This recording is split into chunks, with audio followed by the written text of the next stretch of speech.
Today we're going to talk about what happens when theoretical warnings about AI stop being academic and start becoming front-page news.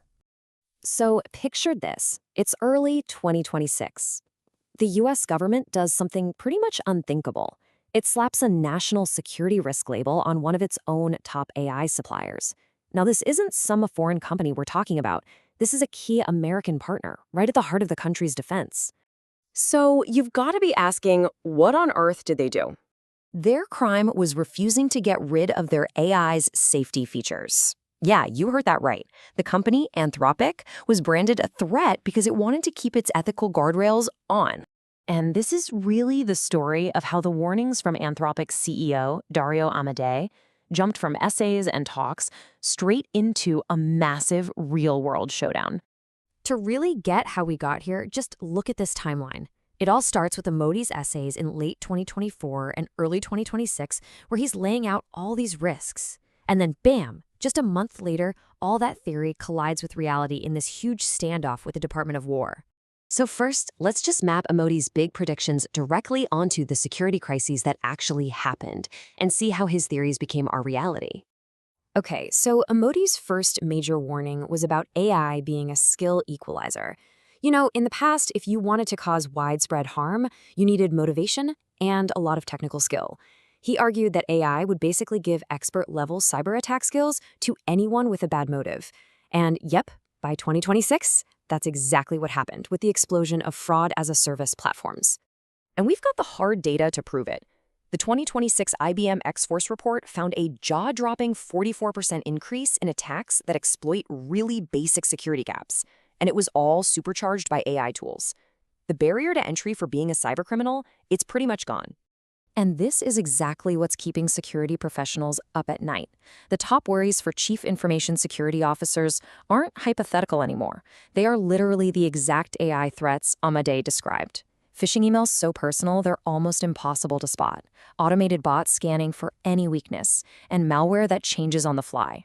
Amodei also warns that AI would just eat away at the very idea of social trust.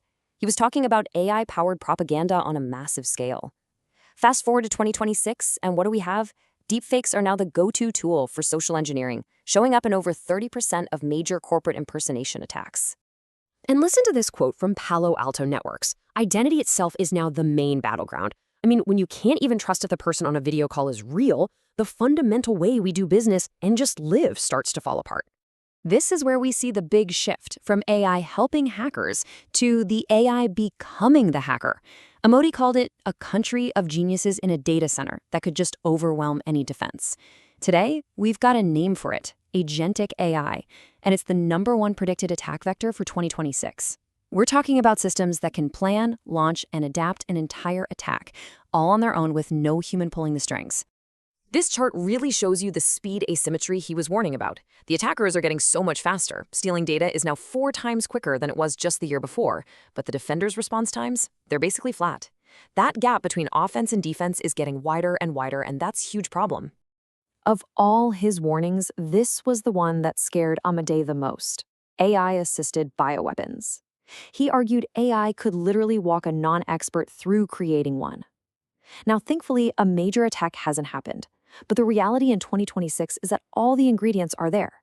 The Bulletin of the Atomic Scientists is raising the alarm, and studies are showing that AI can design toxins that fly right past existing screening software more than 75% of the time. So all of this brings us to the climax of the story, the moment where all these theoretical risks became a very real political fight. Here it is, the two sides staring each other down. On one side, you have Anthropic drawing 2 very clear red lines. They said, no, our AI will not be used for mass domestic surveillance, and no, it will not power fully autonomous weapons until they are proven to be reliable. And on the other side, the government basically issued an ultimatum. Get rid of those safeguards for any lawful use, or we'll label you a supply chain risk. But here's what's so important to understand. Amodei is not anti-military, not at all. In fact, Anthropic was the first major AI company to put its models on classified government networks.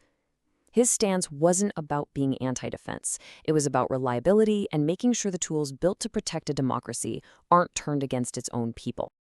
And this really drills down to the absolute core question of this entire saga, the one Amodei himself was asking. Is it possible for free societies to use this incredibly powerful technology without it destroying the very principles they're trying to defend? But Amodei wasn't just ringing alarm bells. He was also thinking about a way out of this mess. So let's take a look at the solutions he proposed. He laid out this four-part defense strategy. First, build AI models on a foundation of core values. Second, pass laws that demand transparency. Third, actually figure out the science of what's going on inside these black boxes. And fourth, use export controls to keep a technological edge for democracies. The cornerstone of this whole defense is this idea he calls constitutional AI. So instead of just giving an AI a long list of do's and don'ts, you train it on a set of principles, like a constitution, so it can figure out the right thing to do in new situations. It's a brilliant approach, but honestly, it's still a very open question in research right now. So how do we put all of this together? Well, Amodei uses this really powerful metaphor to describe where we are right now. He calls this time the adolescence of technology, and it makes so much sense, right? It's that awkward, super dangerous phase where our power has just completely outrun our wisdom.